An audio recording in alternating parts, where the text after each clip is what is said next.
Hello students, कैसे हैं? मैं दिलीप नारायण व्यास आपका हमारे चैनल पर हार्दिक स्वागत और अभिनंदन।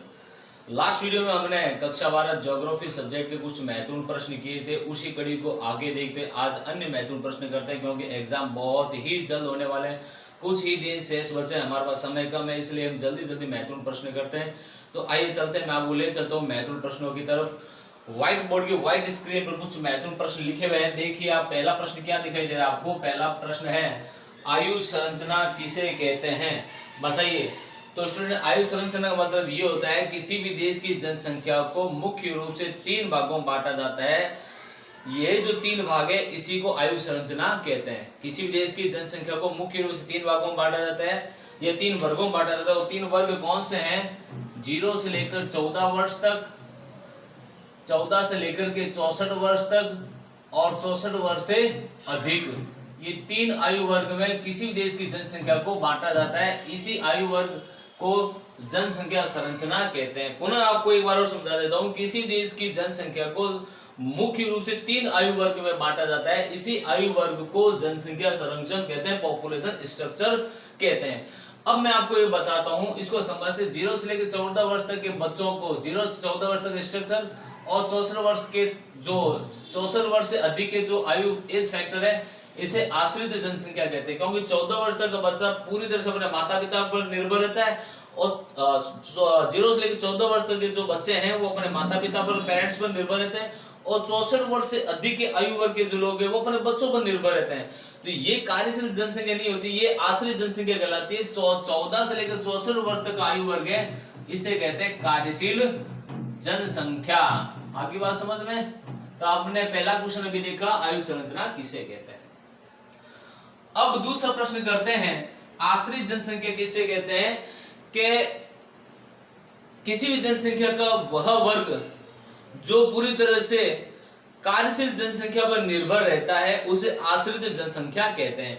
जैसे 0 से लेकर 14 वर्ष तक के एज फैक्टर और 14 वर्ष तक के 64 वर्ष से अधिक का जो आयु वर्ग है, ये कार्यशील जनसंख्या पर निर्भर रहता है। इसलिए इस एज फैक्टर को, इस जनसंख्या समूह को अपन क्या कहते हैं? आश्रित जनसंख्या कहते हैं। अर्थात कहने तात्पर्य है कि जनसंख्या का वह वर्ग जो कार्यशील जनसंख्या पर निर्भर रहता है उसे आश्रित जनसंख्या कहते हैं। जैसे 0 से 14 वर्ष तक के बच्चे और 64 वर्ष से अधिक जो वृद्ध हैं वो कार्यशील जनसंख्या पर निर्भर रहते हैं, इसलिए इस एज फैक्टर को आश्रित जनसंख्या कहते हैं। अगला प्रश्न है, प्रौढ़ आयु वर्ग का महत्व बताइए।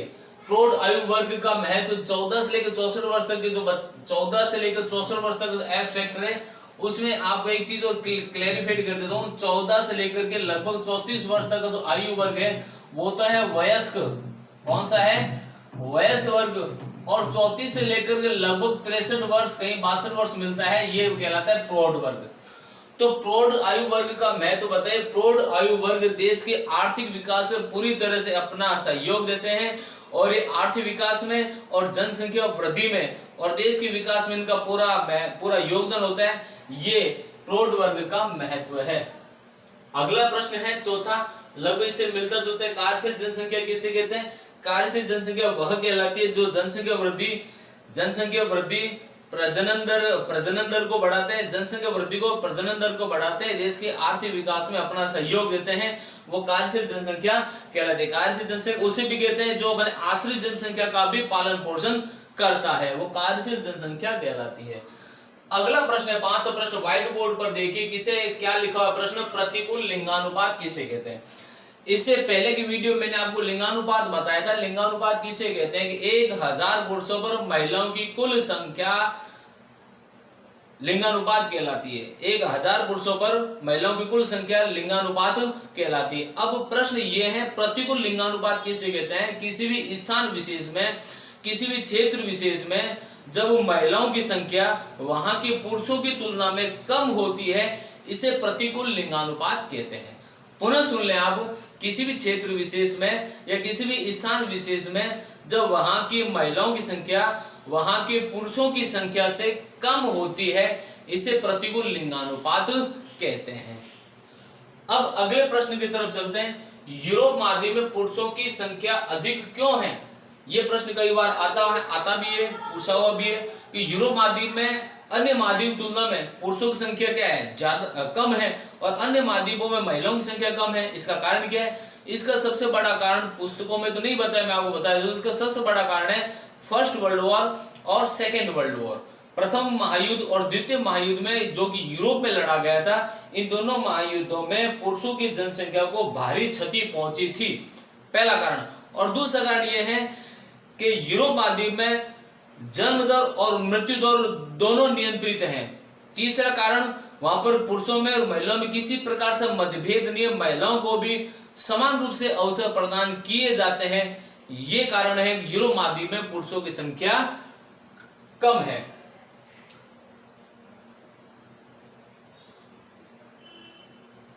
अगला प्रश्न है, भारत में स्त्रियों के लिंगानुपात कम क्यों है? भारत में स्त्रियों के लिंगानुपात एक बहुत बड़ी समस्या है। हम जानते हैं, भारतीय समाज को अच्छी तरह जानते हैं, भारतीय जो इंडियन सोसाइटी और ट्रेडिशनल सोसाइटी, परंपरावादी समाज है, यहाँ पर लड़कियों का जन्म शुभ नहीं माना जाता, लड़कों का जन्म शुभ माना जाता है। लड़कियों के जन्म पर खुशी नहीं जताई जाती, जबकि लड़कों के जन्म पर खुशी जताई जाती है। इसके अलावा पुत्र प्राप्ति की कामना और लड़कियों का समाज में कम स्थान होना, समाज में उनको कम महत्व दिया जाना, या कन्या भ्रूण हत्या, ऐसे ये कारण हैं जिनकी वजह से भारतीय समाज में या भारत में महिलाओं का लिंगानुपात कम है। अगला प्रश्न, नगरीय जनसंख्या किसे कहते हैं? जनसंख्या का वह वर्ग जो व्यवसाय के द्वितीय, तृतीय और चतुर्थ चरण में अपना रोजगार प्राप्त करते हैं, उसे नगरीय जनसंख्या कहते हैं। दोबारा सुन लिया, नगरीय जनसंख्या किसे कहते हैं? जनसंख्या का वह समूह जो व्यवसाय के द्वितीय, तृतीय और चतुर्थम व्यवसाय से अपना रोजगार प्राप्त करते हैं, जहां उद्योग धंधे, इंडस्ट्री स्थापित होते हैं, वो नगरीय जनसंख्या कहलाती है। ओके, अगले प्रश्न की तरफ चलते हैं। अगला प्रश्न है, ग्रामीण जनसंख्या की विशेषता बताइए। तो ग्रामीण जनसंख्या की विशेषता यह होती है, जनसंख्या का वह समूह जो अपना रोजगार प्राथमिक क्षेत्रों से प्राप्त करता है, या यूं कहे जनसंख्या का वह समूह जो कृषि, खनन, पशुपालन और वनोत्पाद पर अपना उनका जीवन निर्भर रहता है, वो ग्रामीण जनसंख्या कहलाती है। ग्रामीण जनसंख्या की यह विशेषता है। अगला प्रश्न है, विश्व में सर्वाधिक व न्यूनतम नगरीय जनसंख्या वाले महाद्वीप कौन से? तो बच्चों, विश्व में सर्वाधिक नगरीय जनसंख्या वाला महाद्वीप जो है वो नॉर्थ अमेरिका है। वहां पर सर्वाधिक नगरीय जनसंख्या पाई जाती है, और सबसे कम नगरीय जनसंख्या वाले महाद्वीप कौन से? एशिया महाद्वीप और अफ्रीका महाद्वीप, यहाँ पर न्यूनतम या सबसे कम नगरीय जनसंख्या पाई जाती है। अगले प्रश्न की तरफ ले चलते हैं, साक्षरता किसे कहते हैं? साक्षरता किसे कहते हैं? देखो, मैं इसका संधि विच्छेद करके बताऊं तो स प्लस अक्षर, जिसे अक्षर लिखने और पढ़ने का ज्ञान हो, या यूं के जो आसानी से किसी अपनी बात को समझा सके, लिखी हुई चीज को पढ़ सके या स्वयं लिख सके, वह साक्षरता कहलाती है। ये उसे साक्षर भी कहते हैं, उस व्यक्ति को साक्षर भी कहते हैं जो लिख सकता है, पढ़ सकता है, अपनी बात समझा सकता है, वो साक्षर है। ओके, अगला प्रश्न जो है, साक्षरता दर से आप क्या समझते हैं? देश की कुल संख्या में साक्षर लोगों का प्रतिशत साक्षरता दर कहलाती है। ओके स्टूडेंट्स, अभी हमने 12 प्रश्न किए, आप इसे पॉज करके इसका स्क्रीनशॉट ले लीजिए, फिर अगले कुछ महत्वपूर्ण प्रश्नों की तरफ चलते हैं। ओके स्टूडेंट्स, अभी हमने 12 प्रश्न किए थे। अब व्हाइट बोर्ड की व्हाइट स्क्रीन पर कुछ अन्य महत्वपूर्ण प्रश्न भी लिखे हुए हैं, आप गौर से देखिए। पहला प्रश्न है, प्रवास किसे कहते हैं? तो स्टूडेंट, प्रवास किसे कहते हैं? प्रवास से तात्पर्य होता है जब व्यक्ति अपने मूल निवास स्थान या अपने जन्म स्थान या वर्तमान स्थान, आप कोई भी लिख सकते हैं, जब व्यक्ति या कोई नागरिक अपने मूल निवास स्थान, अपने जन्म स्थान या वर्तमान स्थान को छोड़कर अन्य किसी स्थान पर जाकर के स्थायी रूप से निवास करता है, उसे क्या कहते हैं? प्रवास कहते हैं। ओके, अब दूसरा प्रश्न है, अप्रवास किसे कहते हैं? तो अप्रवास का मतलब होता है कि आगमन की वह प्रक्रिया जिनके माध्यम से व्यक्ति बाहरी स्थान से अपने मूल निवास स्थान पर आकर के स्थायी रूप से बसता है, उसे अप्रवास कहते हैं। तीसरा क्वेश्चन बता दे सॉरी मैंने। अगला प्रश्न है, प्रवास हेतु उत्तरदायी कारक कौन कौन से? प्रवास का मतलब ये होता है कि अपने मूल निवास स्थान को छोड़कर किसी अन्य स्थान पर जाना। अब कोई मानव, कोई नागरिक अपने मूल निवास स्थान को छोड़कर, अपने जन्म स्थान को छोड़कर, अपने वर्तमान स्थान को छोड़कर दूसरे स्थान पर क्यों जाएगा? इसके बहुत से कारण होते हैं। इसमें सामाजिक कारण भी हो सकता है, इसमें धार्मिक कारण भी हो सकता है, राजनीतिक कारण भी हो सकता है, सांस्कृतिक कारण भी हो सकता है और आर्थिक कारण भी हो सकता है। या यूं कहें, व्यक्ति रोजगार प्राप्त करने के लिए, शिक्षा प्राप्त करने के लिए, मनोरंजन के लिए, उद्योग धंधे के लिए, अपने बिजनेस के लिए, अपने व्यवसाय के लिए, चिकित्सा के लिए या अन्य किसी कारणों से भी मानव जो है एक स्थान से दूसरे स्थान पर वास करता है। ये प्रवास के प्रमुख कारण है। चौथा प्रश्न है, अंतरराष्ट्रीय प्रवास किसे कहते हैं? अंतरराष्ट्रीय प्रवास से तात्पर्य ये होता है जब व्यक्ति एक देश से दूसरे देश में जाकर स्थायी रूप से निवास करता है, या एक महाद्वीप से दूसरे महाद्वीप में जाकर स्थायी रूप से जब बस जाता है या निवास करता है, उसे अंतरराष्ट्रीय प्रवास कहते हैं। अंतरराष्ट्रीय प्रवास में व्यक्ति एक देश से दूसरे देश जाकर स्थायी रूप से बसता है, या एक महाद्वीप से दूसरे महाद्वीप में जाकर के स्थायी रूप से निवास करना अंतरराष्ट्रीय प्रवास कहलाता है। चौथा प्रश्न, ठीक है। अब पांचवा प्रश्न है, यूरोपीय लोगों का प्रवास किन क्षेत्रों की ओर हुआ? आपको बता दूं 17वीं शताब्दी में यूरोपीय लोगों ने यूरोप से पलायन करना प्रारंभ कर दिया। ये यूरोप से पलायन करके उष्ण कटिबंधीय क्षेत्रों में और शीत कटिबंधीय क्षेत्रों में, दोनों क्षेत्रों में उन्होंने प्रवास किया था। यूरोप के लोग अमेरिका में जाकर बसे, जो कि लगभग शीत कटिबंधीय क्षेत्र है। उद्योग धंधे के लिए, व्यवसाय के लिए या अन्य किसी कारणों से साम्राज्यवाद की भावना से प्रेरित होकर, ये बहुत से कारण हो सकते हैं। तो शीत कटिबंध में और उष्ण कटिबंध में यूरोप के लोगों ने प्रवास किया था। उष्ण कटिबंधीय क्षेत्रों में उन्होंने अपने साम्राज्यवाद की विस्तार की भावना के कारण या उपनिवेश बसाने के कारण से उन्होंने उष्ण कटिबंधीय क्षेत्र में अपना प्रवास किया था। तो यूरोप के लोग शीत कटिबंध और उष्ण कटिबंध दोनों क्षेत्रों में प्रवास किया था। अगला प्रश्न है, अंतरराज्य प्रवास किसे कहते हैं? अंतरराज्य प्रश्न है अपना, अंतरराज्य प्रवास किसे कहते हैं? जब किसी देश के अंदर एक राज्य से या दूसरे राज्य के मध्य जो प्रवास होता है, जब एक राज्य से दूसरे राज्य के मध्य प्रवास होता है, उसे अंतरराज्य प्रवास कहते हैं। ओके। अगला प्रश्न है, स्थानीय प्रवास क्या है? स्थानीय प्रवास का मतलब होता है किसी स्थान विशेष से किसी आसपास के क्षेत्र में प्रवास करना। स्थान विशेष है, जैसे एक गांव से दूसरे गांव, आसपास के गांव में, एक शहर से दूसरे शहर, आसपास के क्षेत्रों में जो आसपास के क्षेत्रों में जो लोकल प्रवास होता है, इसे अपन स्थानीय प्रवास कहते हैं। अगला, सर्वप्रथम मानव विकास संकल्पना किसने प्रस्तुत की थी? तो सर्वप्रथम मानव विकास संकल्पना अर्थशास्त्री महबूब उल हक, कौन था वो? महबूब उल हक, ये अर्थशास्त्री था। दूसरा है अमर्त्य सेन, जिसको अमर्त्य सेन भी कहते हैं। ये दो अर्थशास्त्री है जिन्होंने मानव विकास की संकल्पना प्रस्तुत की थी। अगला प्रश्न है, मानव विकास प्रतिवेदन कौन प्रस्तुत करता है? तो मानव विकास प्रतिवेदन प्रस्तुत करता है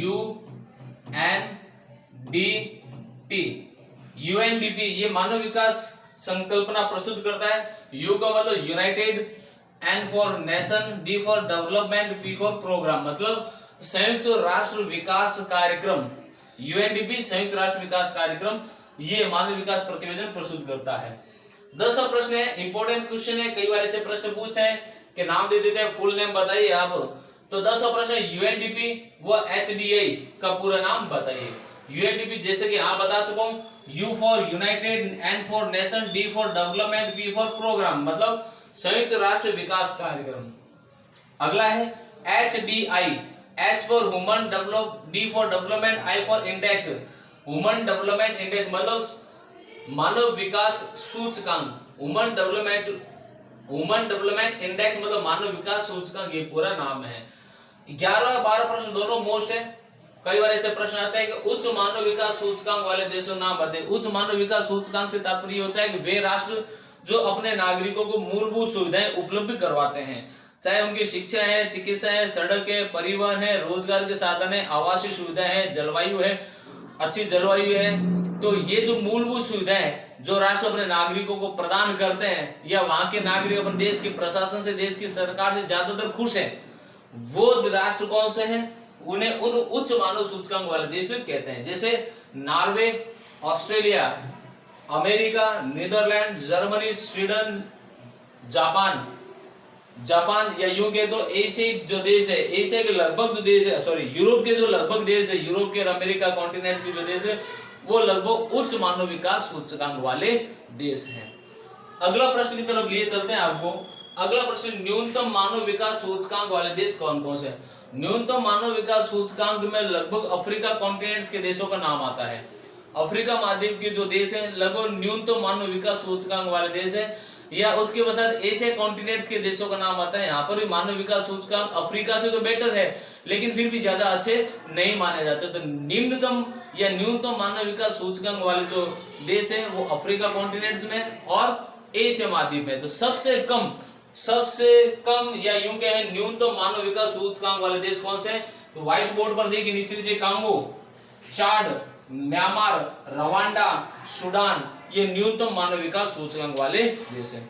तो स्टूडेंट आज मैंने आपको माध्यमिक शिक्षा बोर्ड की परीक्षा की दृष्टि से जो महत्वपूर्ण प्रश्न है उनको मैंने आपको करवाया। कम समय देखते मैंने एक बार आपको महत्वपूर्ण प्रश्न कराए। सिलेबस वैसे भी क्लास में कंप्लीट करवा चुका हूँ, ठीक है ना। आप लोग घर बैठ के ईमानदार तैयारी करें और पूरा वीडियो देखे, आधा अधूरा वीडियो ना देखे कि एक क्वेश्चन देख लिया, 2 क्वेश्चन देख लिया, पूरा वीडियो नहीं देखा, मन से नहीं देखा, यूं ही देख लिया, नहीं, गलत है ये। आप पूरा वीडियो देखेंगे, इस पूरे वीडियो जो भी इंपॉर्टेंट क्वेश्चन मैंने आपको कराया आप उनको नोटबुक में उतारेंगे और अपनी बुक से इसको एक बार और रीड करेंगे। उम्मीद करता हूँ पूरा वीडियो देख करके मुझे यस सर जरूर कमेंट करेंगे। कल मिलते हैं आपसे नए महत्वपूर्ण प्रश्नों के साथ, तब तक good night, best of luck.